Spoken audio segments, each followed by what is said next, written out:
kitu nilichokiona mimi hapa wakati tumekuja kwenye mazishi ya ndugu yetu hapa, ilitokea sintofahamu. Kuna mtu mmoja alikwenda huko kwenda kuvuta kama sigara. Baada ya kwenda kule akarudi, anasema jamani, nimeona kuna mtu kama amekufa.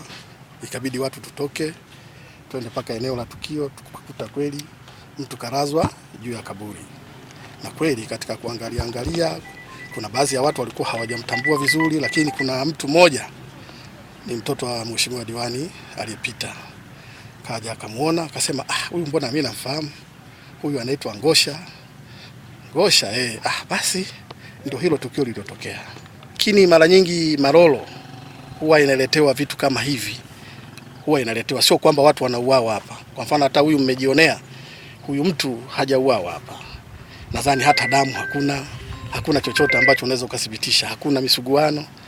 Kwa hiyo na huku kwetu huku tumekuwa, kwa sababu ya wingi wa pori, tumekuwa sana tunaokota sana maiti zilizokuwa zimeshakwisha uawa.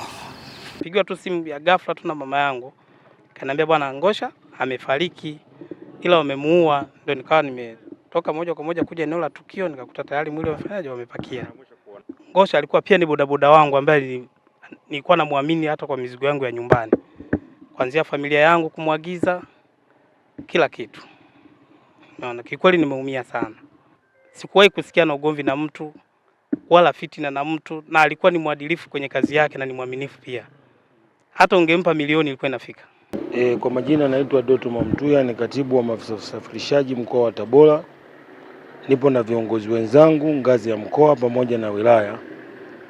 Tukio kama hili kwa kweli kwa sisi binafsi kwanza linatusikitisha sana, na mapokeo tuliyoyapokea sio kama tuna furaha nayo, hapana, bali tunakuwa tuna majonzi makubwa, kwa sababu ni juzi tu kuna tukio jingine lilitokea hili Tumbi, na sisi kama mashahidi tulikwenda mpaka sehemu ya tukio tukaona, na tulichokiona Tumbi ndio tulichokiona leo katika makaburi ya Miemba pale. Tukio kama hili kwa kweli kwa sisi binafsi kwanza linatusikitisha sana.